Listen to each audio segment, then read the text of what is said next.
So the Mycenaeans, what happened to the Minoan culture? Why was it destroyed? What happened?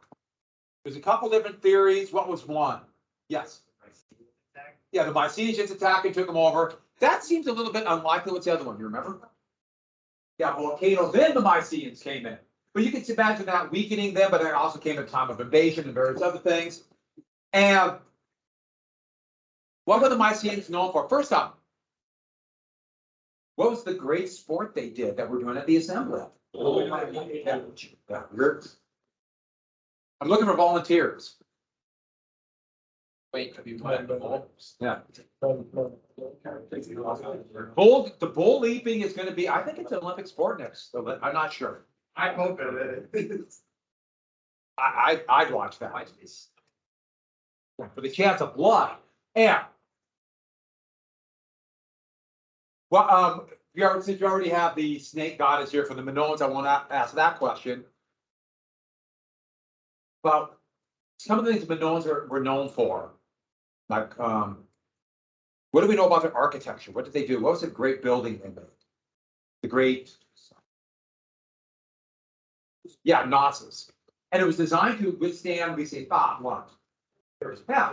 Only problem is the maybe not tsunami. And so that be the Minoans, mixed in with various other cultures. We don't know exactly what happened. We got the Mycenaeans, and this one, same deal. We don't know all that happened. There was a few more things here we'll get to. They would have the first gods, and I'll explain that a little more detail down the road. But the Egyptian gods, Zeus, probably by 1200, then Minoans might have had this. The overall god, the god of faith, the god of religion, the god of all gods, booted his father out, took control of what mountain did they live on? Olympus. Poseidon was the god of the what? The sea. And you have lots of Poseidon references. And it's more than just sea, but Hermes. But messenger, information, and wisdom argument. Even though Athena was also of wisdom, it was Apollo. Yeah. And we will see early on, it appeared like these were the male gods to counter the Minoan snake goddess. You'll see the snake goddess kind of roll into Athena, another goddess down the road. They followed heavily. And we're starting to see right here, a Greek language is called Linear B on tablets by them. Linear B, let's put the phone away. Linear B. And this, it's more like hieroglyphics. And the problem is they wrote a lot on papyrus too from Egypt. They copied that technology from them. So when they have limited information, little bits, little pieces here and there. And we do have some frescoes saved from the destruction of Mycenae. Fresco, so it's paint on what? Yeah, plaster.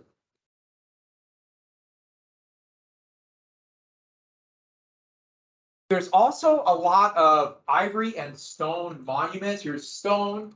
Ivory implies that they're trading and getting goods from where? Yeah, in sub-Saharan Africa. And perhaps India too. But this is a pretty vast trade network, but it shows, it's easy to think they're very isolated, but no. And their palaces, same deal, the king, government employees, called bureaucrats. It'd be a warehouse, you're gonna have agricultural goods. I put down manufacturer, remember this is all done by hand, so it's very much like the Minoan. There'd be a marketplace, you'd have walled city. This palace would be basically the communication centers, also religious center. And so you're gonna have the priests and priestesses, depending on the god, they're called deities or goddess religion, and I'm meant to keep that. But once again, this is only bits and pieces. So here's the Lion's Gate at the town of Mycenae. Do you want me to go back? I have no idea what I did to get it go sideways instead of up. I don't know what I did. I know I could probably change it, but not now. I'm keeping it. Going? Yeah. Yeah, taking a stand against the man. That's the point. Big man, you're going against the big man. Yes, we have walled cities. And remember, they're very insular. Insular means like an island, city-state, relatively independent. The palaces must have been quite remarkable, but very much like Minoan's, but we only have limited amount of knowledge about it. Here's the Lion's Gate at Mysia, and this is all that's left.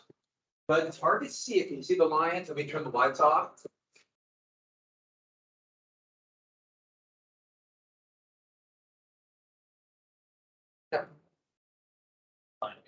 It must have been beautiful.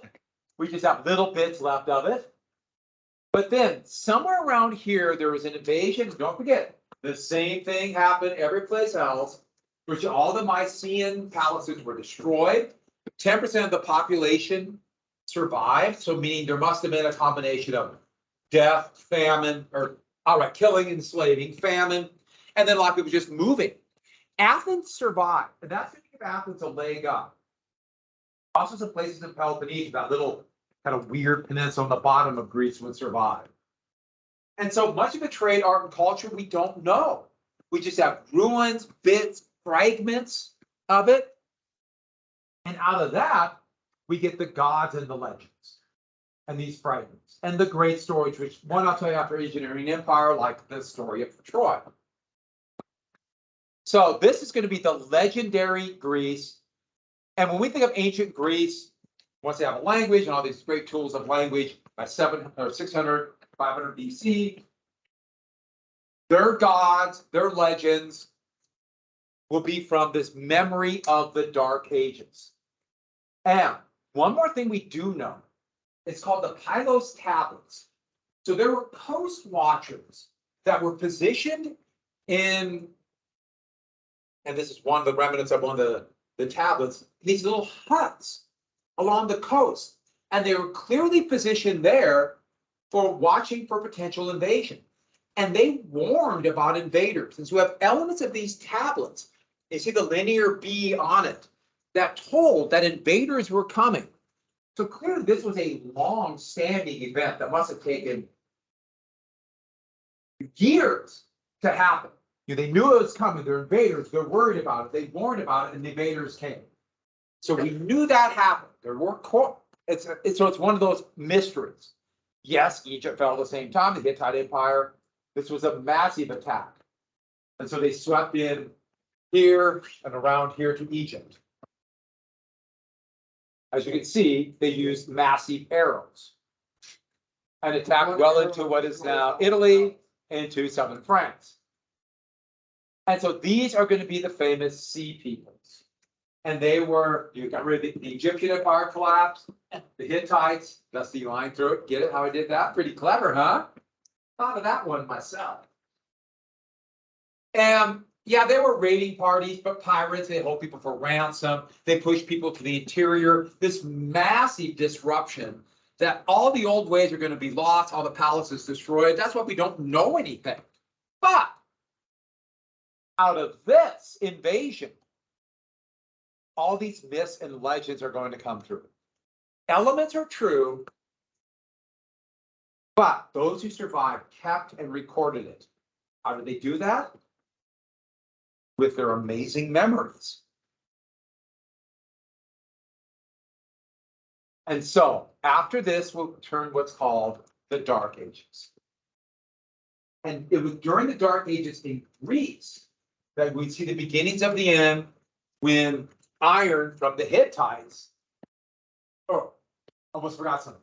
So this clear part of leaving it would go to the Ionians. Remember we had this on the map, this part of Turkey.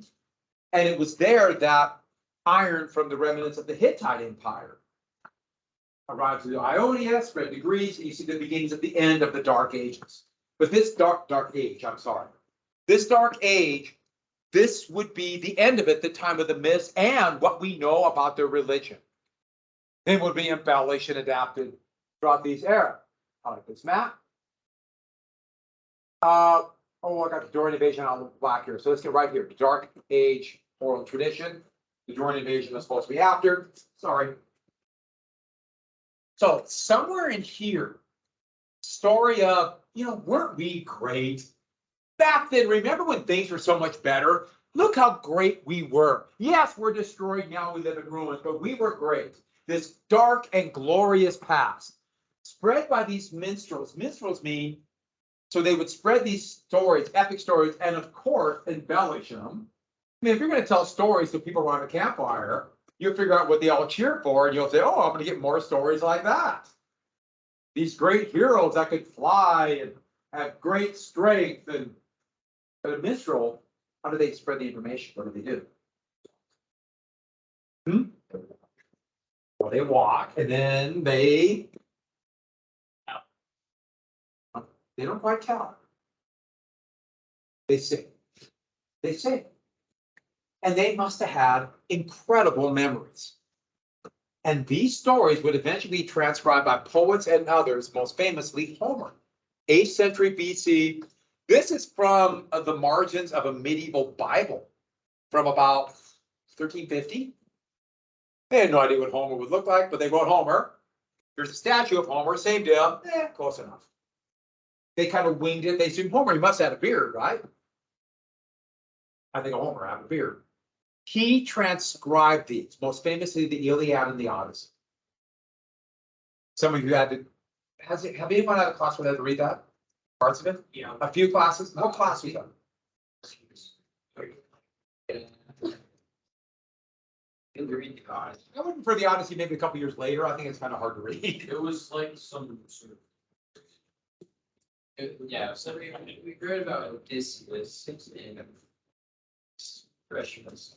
So a little bit easier, like a little bit simplified. Yeah. It's hard to read through the Greek style.